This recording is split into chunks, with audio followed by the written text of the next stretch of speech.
Hey, what's happening, y'all? It's your boy Rico from Street Scores coming with a Burgundy and Gold Rico report. Of course, we got to talk about everything going down with training camp, day 15, all of the notables and quotables. And today, the quotables may be more important than the notable plays and things that happen in actual training camp practice. The things that were said may be more important than the things that happened. So we got to talk about all of that this video. And you already know how these videos go when we do these training camp practice and press conference breakdowns. We start with the injury updates, then we go by position for everything that went down in training camp, starting with quarterback all the way down to the DBs, and then we ended off with some very important quotables from coaches, and then the final step to talk about all of the random stuff that went down outside of what just happened specifically in training camp and what was talked about in press conferences. Just random things. It can be things around the league, and today is especially random with a lot of the things I'm gonna talk about. But before we get into that, make sure you subscribe to the channel, hit the bell next to the subscription button so you get a notification immediately and every time I release an informative and opinionated video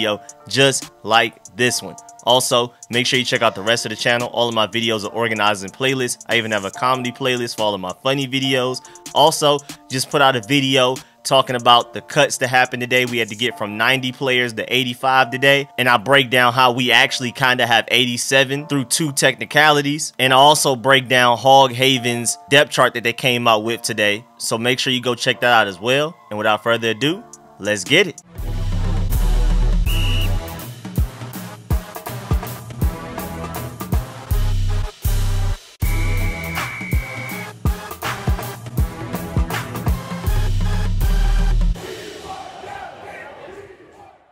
Alright, first we have to start with the injury updates, of course. Today, Curtis Samuel with his groin, David Sharp COVID-19 list, Casey Toohill with his toe, and Bo Benshawel were all working on the side field. And it was another wet day in Ashburn, so that's one of the main reasons why Curtis Samuel's still just working off into the side. Again, Ron Rivera said they're going to err on the side of caution.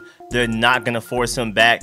He's pretty much ready to go. That's why they upgraded him off of the PUP list, but they don't want to throw him out there in wet conditions just for him to re-aggravate his groin injury or to hurt something else. His whole game is predicated on his athleticism and speed, so you don't want him having any type of leg injuries because that would stifle his production more than any other typical player. Next up, quarterbacks. Overall, it was just a bad day for the quarterbacks. A lot of inaccurate throws, a lot of overthrows, interceptions, all kinds of stuff. But some of the most notable things from the quarterback group are the things that they said. Starting with Ryan Fitzpatrick, he said that he feels really good where he's at as far as understanding Scott Turner's offense and philosophy and all of his schemes and things like that. And that's huge. Being more comfortable, being more confident is one of the main parts to having a successful offense. When you're doing less thinking and more doing, more throwing, and not having to overthink things pre and post snap, that's going to make our offense click a lot better and be more consistent, most importantly. He said as far as his comfort level, quote, "I feel really good where we're at right now. It's been fun to get to know the guys." And then he also spoke about Logan Thomas. He says that he had a great story. He has a big body and can make every catch. Love to hear that. He also said that he loves the fact that Logan Thomas is an ex-quarterback, and that when they get into the red zone, that's where that previous quarterback experience really shows up. So Logan Thomas previously being a quarterback in college helps a lot, and Ryan Fitzpatrick is taking notice. A lot of us theorize that it may help, like as a guy that needs to catch passes from quarterbacks, if you used to be a quarterback, that has to be able to help in some way, and Ryan Fitzpatrick has confirmed that it actually does, especially in the red zone where we need to go get 7 points. Ryan Fitzpatrick also spoke about some of his plays in the preseason. He said that throw to Terry McLaurin where he threw to the spot and not the receiver. He said that's one of the 2 plays where you can clearly see that he's gaining better chemistry with his receivers. And he said that all of these reps that they're getting in practice are really working because you can see it even in the preseason game already. And Ryan Fitzpatrick also said that he's paying attention to the very small details as far as perfecting the deep ball with his receivers. He said he has 3 or 4 categories for every receiver, which tells him exactly how to approach his throws towards that specific receiver. So he breaks down each receiver on the team, including the tight ends, and has different categories based on how he should throw the ball to each of those guys. And then of course he wouldn't actually explain what those categories were. He's going to keep that to himself. But that's a nice veteran nuanced thing to kind of teach himself and to apply to every situation he goes to. That's why he never really looks like a rusty I just got here quarterback no matter which team he's played for. And then Kyle Allen wise, practice wise, he had a bad day. I mean, one play he just super overthrew a receiver. Trey Apke was there to get the interception. And ever since he's returned from his injury, his accuracy has just been terrible. I mean, very, very spotty, and it's been bad more than it's been good. I mean, this is his second day in a row throwing an interception. But he did say, as far as his injury goes, that his ankle feels better after it got rolled up on in that week in Richmond. But he says that he plans on playing Friday against the Bengals. But the most important part about Kyle Allen today was what he said about Antonio Gibson. We're going to get to that in the running back section though. Next up, we have the offensive line. Nothing very noteworthy other than the fact that your starting 5 group was Charles Leno, Ereck Flowers over Wes Schweitzer today. Again, that's one of the most competitive training camp battles so far in training camp. It's literally going back and forth. Then Chase Roullier at center, Brandon Sheriff at right guard, and of course Samuel Cosmi at right tackle. Again, he has that pretty much sealed up. If there's betting odds for Samuel Cosmi starting at right tackle, you better go put your money on it right now. And Ereck Flowers was even with the first team during 11-on-11s. On top of when the starting offensive line was doing individual drills with sleds, Ereck Flowers was part of the starting group there as well. So he was just basically the starter all day. Nothing notable from the tight ends, so moving straight to the running backs. Antonio Gibson and Jaret Patterson both have very notable things. As far as Antonio Gibson goes, again, like I foreshadowed earlier, and you see it in the title, Kyle Allen said that him, Ron Rivera, Scott Turner saw what Christian McCaffrey, one of the deadliest players in the NFL, could do. And he said that the Washington football team is trying to do the same thing with Antonio Gibson. But he did want to make it clear that he's not trying to compare Christian McCaffrey to Antonio Gibson, but he's saying that's basically how the Washington football team wants to utilize Antonio Gibson, a do-it-all type of running back, just as deadly in the passing game as he is in the running game. And that's a huge role. Again,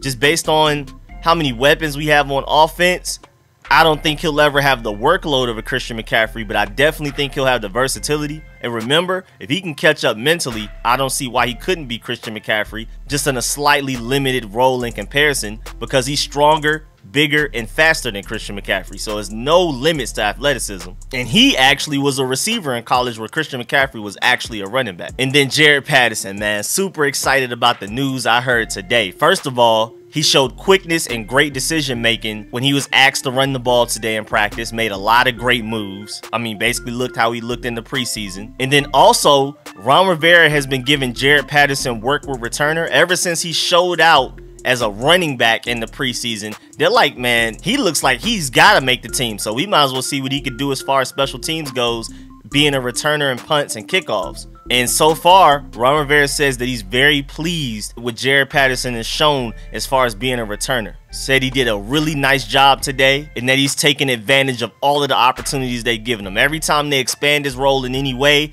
going from working with the 3s to the 2s and the 1s as of this week, and also the added responsibility of potentially being a returner for this team, Ron Rivera said that he's taken every responsibility and role that they've handed him very well. He's tackled every challenge. And then when you really think about it, Jaret Patterson's potential as a returner is really Antonio Gandy-Golden's best shot of making this team. Because if you think about it, one of the main reasons we feel like Antonio Gandy-Golden will not make the team is because of DeAndre Carter, and he's here mostly because he's a dependable returner. I still think he makes the team over an Antonio Gandy-Golden because, I mean, no matter how good Jaret Patterson looks in the return game right now, it's just hard for him to beat out a DeAndre Carter who's shown for several seasons with other teams, most notably the Texans, that he could be a dependable and explosive returner. He's taken a few to the house. But still, if Jaret Patterson can just somehow show us that he's the next Devin Hester, that's Antonio Gandy-Golden's best chance of making this team because, again, DeAndre Carter is mostly here as a returner, but he also doubles up as a slot receiver. If Jaret Patterson can be our best backup running back to Antonio Gibson and our best returner, then you don't necessarily need a DeAndre Carter as much, which opens a roster spot for Antonio Gandy-Golden. But again, I doubt that happens, but that's just really interesting to think about. And then speaking of receivers, Dax Milne is finally getting some work with the starters, and he's taking full advantage of it, and he looks good. And Ron Rivera even spoke on Dax Milne, saying, quote, he's ahead of where a lot of guys would be at this time, unquote. That's huge praise. So when you get a direct praise from the head honcho himself. That's a big endorsement, and that sounds like it's quite likely that he could make this 53-man roster. Because if Ron Rivera's that high on him, I just doubt they'll let him dangle on the practice squad for another team to come scoop him up. I mean, especially if he looks good playing with and against the ones in practice, there has to be a team out there that's very deficient in receiver talent that's like, hey man, if you don't want him, we'll take him easily and turn him into one of our top 3 receivers. Right now, we just have an embarrassment of riches. We went from not having enough receivers last season to having too many, to where we're worried about Dax Milne making the roster,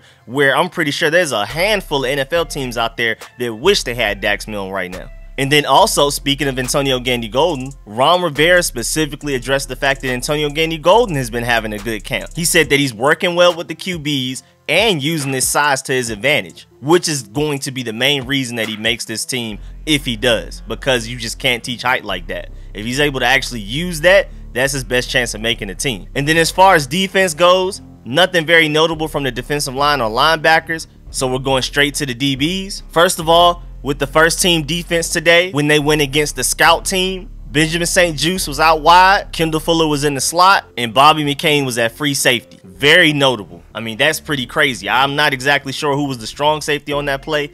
More than likely Landon Collins. So that means Cameron Curl probably wasn't out there. But I'm just happy to hear that Benjamin St-Juste is getting more reps as the outside corner with the ones going against the ones. I love to hear that. And you know I'm a big Bobby McCain fan, so the fact that he's out there with the ones at free safety, love it. He made a really good play yesterday in practice. I talked about that in my video I released yesterday in greater detail, but it's nice to hear that he's making plays in practice, they're taking notice and letting them run with the ones more often now. But back to Benjamin St-Juste, Mark Bullock, make sure y'all go follow him on Twitter and also subscribe to his Substack.com account because he does film breakdowns on everybody. I mean, he's a fantastic follow. But he also brought up a good point that, like, if Benjamin St-Juste can really work out well on the outside as like an outside corner, that's going to be a great domino effect. First of all, because we just have a great outside corner with the size that he has that you can't teach. I mean, he had that one-handed interception yesterday. He may be the only cornerback on this roster that could have made the play that he made. You just can't teach that type of size, that vertical,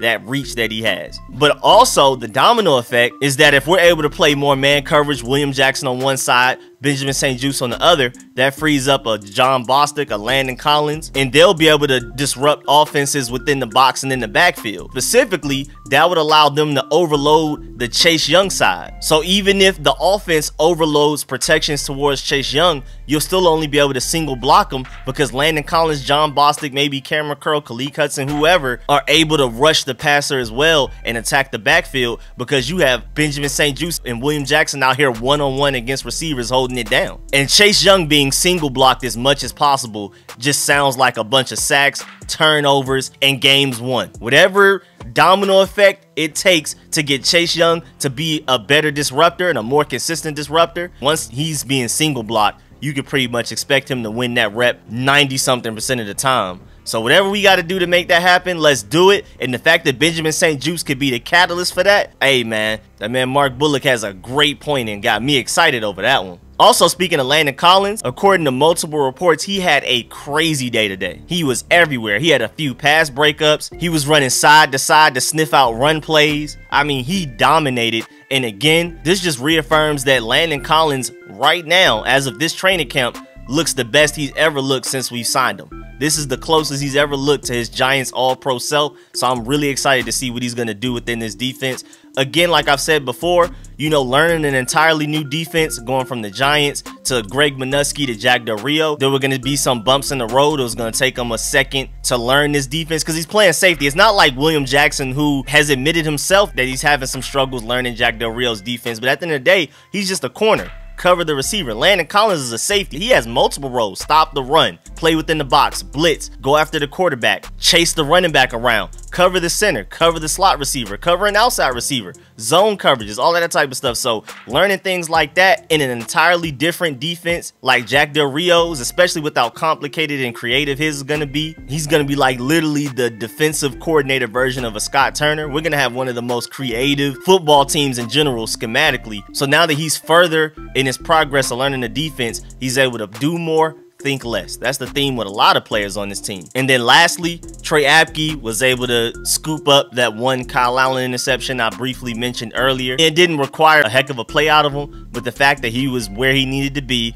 and was able to secure the catch for the interception, that's still noteworthy. Again, Troy Apke is stringing together multiple practices with either pass breakups or interceptions. He's becoming slightly consistent. Definitely a better corner than safety. Again, like I keep saying, not a great corner, maybe not necessarily even a good one, but at least he's not the worst cornerback of all time like he was the worst safety of all time. And then special teams, two noteworthy things. First of all, Hopkins went 5 for 5 in practice, so it looks like they're finally getting their timing down pat. Don't want to believe in it too much because he just kind of seems to be a practice warrior anyway. I mean, even before the preseason game started, I believe he hit like a 61-yarder. Then when the preseason starts, he can't hit them in the 40s. So I gotta see it to believe it. I gotta see it in game, and not even just preseason. I gotta see it in regular season to start to trust him. And then I gotta see it over the course of a season, because he always has little spurts where he looks good, and then he'll have a span of a few games where he looks like the Dustin Hopkins we hate. So I don't know when to truly believe in him, but it's nice to hear that they are starting to finally get the chemistry down, because that's a big part of it. Him, Tress Way, and Cameron Cheeseman, like I broke down in my video yesterday,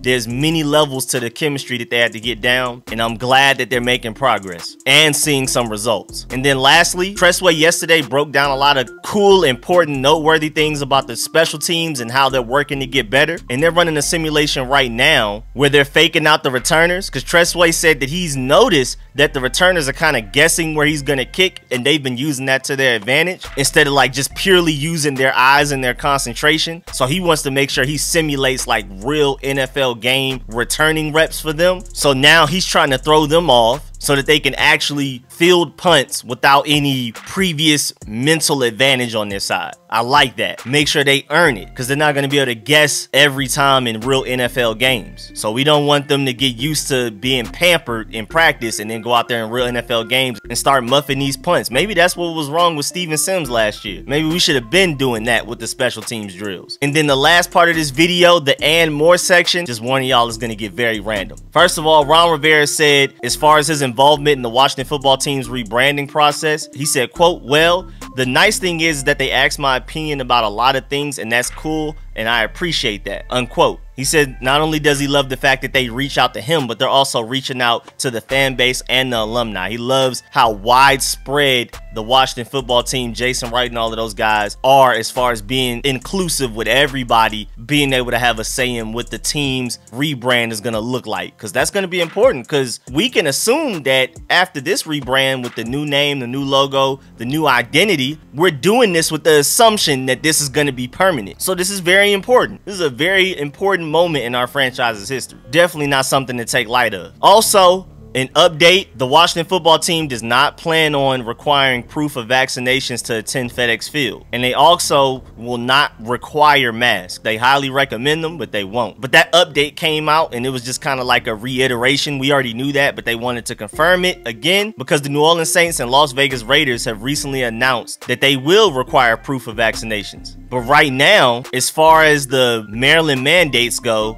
they'll only require masks indoors. Again, they're recommending them, highly recommending them everywhere, outdoors, around the stadium, tailgate, and all of that type of stuff, but they're only going to require them indoors. So to comply with Prince George's County's recent indoor mask mandate, if you're going like in a store, in the stadium, you need a mask. But if you're out there like where all of the seats are, where you're watching the game, you're not required to wear a mask. Also, the Tay and Todd podcast, I shout them out so many videos, so y'all should already know who they are. Make sure you go follow them on Twitter. They broke down just watching that Jason Wright making the brand video just over and over again, and looking at subtle clues and looking through the bleeps and through the mouth blurs and all of that type of stuff, that they strongly feel like the list of optional names are now down to Commanders, Wolves, and Red Tails. Again, this is not a report. This is from my trustworthy folks over there at the Tay and Todd podcast.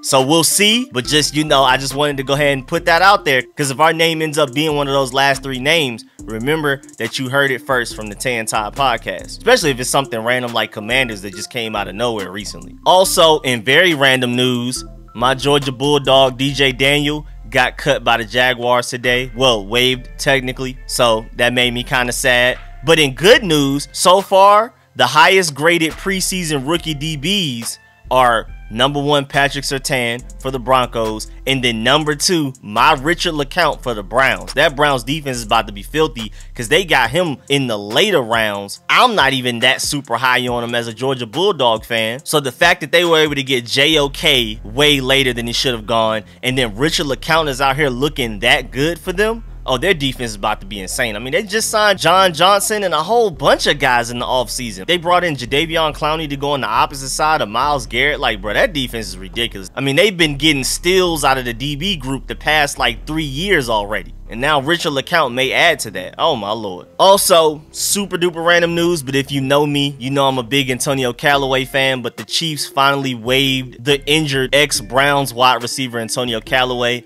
Again, if you've been following me long enough, you know I've been a big fan of his since he was at Florida, even though that's my rival in college football. He's just super talented, but he's one of those guys that, one, just can't stay out of trouble. Then when he finally was able to stay out of trouble, now he's injury prone.